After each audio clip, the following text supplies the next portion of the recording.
Hello everyone, you are watching Chemistry Point of View by Shikha Brol. Welcome back to my YouTube channel.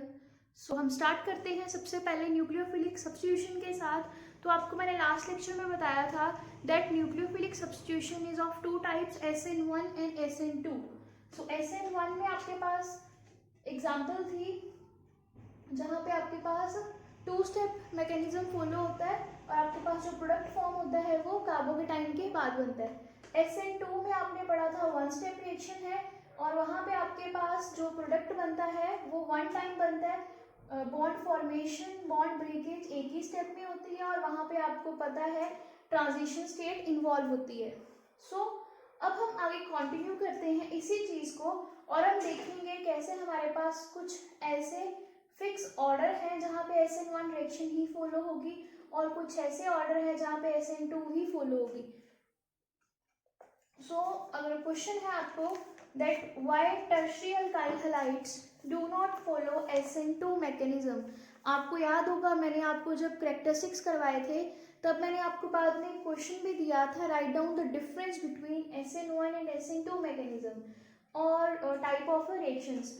तो मैंने आपको वहाँ पे बताया था कि जो SN1 रिएक्शन है, SN1 टाइप की जो रिएक्शन है वहाँ पे आपके पास क्या होता है, जो रिएक्शन रेट ऑर्डर होता है वो होता है टर्शरी, सेकेंडरी एंड प्राइमरी और SN1 में होता है प्राइमरी, सेकेंडरी एंड टर्शरी। तो ये बिल्कुल रिवर्स है, SN1 का जो ऑर्डर है उसी का रिवर्स ऑर्डर है SN2 में। तो ऐसा क्यों होता है, ये चीज़ है। तो अब मैं इसका आपको एक सिंपल सा रीज़न देती हूँ जिससे आप इजीली जस्टिफाई कर पाओगे इस आंसर को। जो क्वेश्चन है कि SN जो टू मैकेनिज्म है वो टर्शरी वाले फॉलो नहीं करते हैं, क्यों? आपको मैंने बताया था जब मैंने आपको SN2 मैकेनिज्म बताया था कि SN2 मैकेनिज्म जो होता है वो वन स्टेप है और वहाँ पे जो रिएक्शन मीडियम है जो रहता है वो आपके पास कंक्रीट रहता है, राइट। कंसंट्रेटेड मैकेनिज्म फॉलो होता है, मतलब वहाँ पे क्या होगा आपके पास, यहाँ पे OH ग्रुप लगा हुआ है फॉर एग्जाम्पल और यहाँ पे आपके पास कोई भी ग्रुप हो सकता है, let's say this is the group. So आपके पास एक इथेनॉल है और आपको यहाँ पे X का अटैक करवाना है।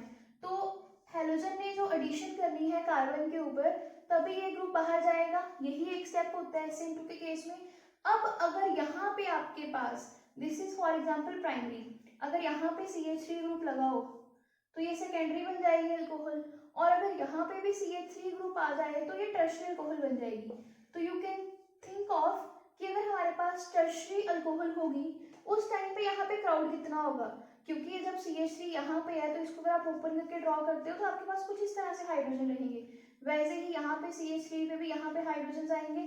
तो आप देख सकते हो कि जो हमारा हेलोजन है जो इनकमिंग जिसने बॉन्ड फॉर्म करना है उसके आने के लिए हमारे पास स्पेस ही नहीं बचेगी।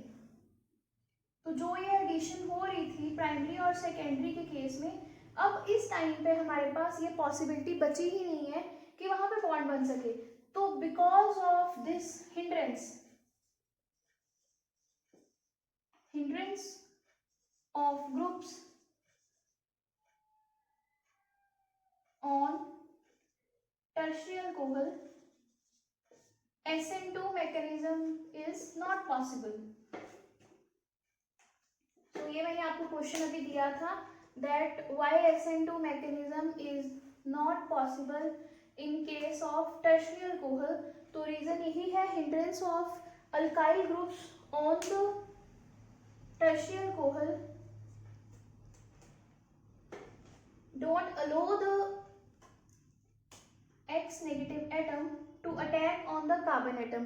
क्योंकि हमें पता है जो हेलोजन आएगा उसने बैक साइड से अटैक करना है, अगर उसको SN2 मैकेनिज्म फॉलो करना है तो बैक साइड से अटैक करने के लिए पॉसिबिलिटी भी तो होनी चाहिए, तभी वो यहाँ से अटैक करेगा और ये बॉन्ड जाएगा।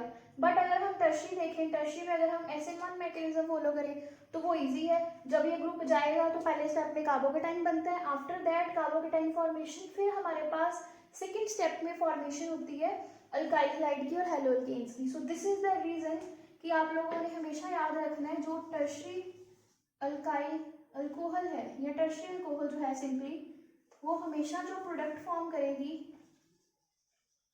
वो मैकेनिज्म SN1 से ही करेगी, SN2 मैकेनिज्म फॉलो नहीं होगा। और जो प्राइमरी अल्कोहल है, प्राइमरी अल्कोहल हमेशा जो प्रोडक्ट बनाएगी वो SN2 मैकेनिज्म फॉलो करेगी, उसके लिए SN1 फॉलो करना बहुत ही मुश्किल है, बिकॉज प्राइमरी अल्कोहल में कार्बोकेटाइन बनना चांस ही नहीं है। रीजन बीइंग क्योंकि प्राइमरी कार्बोकेटाइन सबसे ज़्यादा अनस्टेबल है। अगर प्राइमरी कार्बोकेटाइन बनेगा भी तो वो कोशिश यही करता है कि वो प्राइमरी से सेकेंडरी या टर्शरी में कन्वर्ट हो जाए। So because of this reason SN1 reaction mechanism tertiary में हमेशा पॉसिबल है, SN2 टर्शरी में पॉसिबल नहीं है, और SN2 प्राइमरी में पॉसिबल है और SN1 प्राइमरी में पॉसिबल नहीं है। और सेकेंडरी पे डिपेंड करता है रिएक्शन मीडियम पे। कई बार SN1 SN2 पर मैक्सिमम टाइम वहाँ पे भी SN1 ही फॉलो होता है, क्योंकि हिंड्रेंस का रीजन रहता है मेन। SN2 में हमारी प्रेफरेंस यही होती है कि कम से कम हिंड्रेंस हो, तभी हमारे पास प्रोडक्ट फॉर्म होगा, क्योंकि जैसे ही हिंड्रेंस होगी तो लिविंग ग्रुप का जाना तो इजी है, बट जो कमिंग न्यूक्लियोफाइल है, जो एक्स नेगेटिव है, उसका बॉन्ड बनाना बहुत मुश्किल है। अगर रश ज़्यादा होगा तो आप उस पॉइंट पे जाके बॉन्ड बना ही नहीं पाओगे। तो आपके लिए ड्रॉ करना यहाँ पे अगर मुश्किल है तो उस न्यूक्लियोफाइल के लिए कार्बन को अप्रोच करना बहुत ही ज़्यादा मुश्किल है, जिसके कारण SN2 रिएक्शन मैकेनिज्म फॉलो नहीं होता है टर्शरी के केस में। अब इसी चीज़ को फर्दर जो आपने अभी देखा स्टेरिक हिंड्रेंस, दैट मीन्स हमें जब SN1 और SN2 कवर करना है तो हमें वहाँ पे स्टीरियोकेमिस्ट्री भी देखनी पड़ेगी। स्टेरिक हिंड्रेंस हमें स्पेस से पता लगे, स्पेस मतलब अरेंजमेंट ऑफ एटम्स, और वो हमारी किस ब्रांच में आती है, स्टीरियो आइसोमेरिज्म। यही वही आइसोमेरिज्म है जो आप लोगों ने 9th चैप्टर में भी स्टडी की है कोऑर्डिनेशन कंपाउंड्स में, बट वहाँ हम लोगों ने कोऑर्डिनेशन कंपाउंड्स के रिस्पेक्टिव में पढ़ा था। यहाँ पे हम लोग एक अल्काइल हैलाइड्स और अल्कोहल्स के रिस्पेक्टिव में स्टडी करेंगे आइसोमेरिज्म, कैसे हमारे पास प्रोडक्ट वेरी करते हैं with change of that isomers, और क्या डिफरेंस आता है यहाँ पे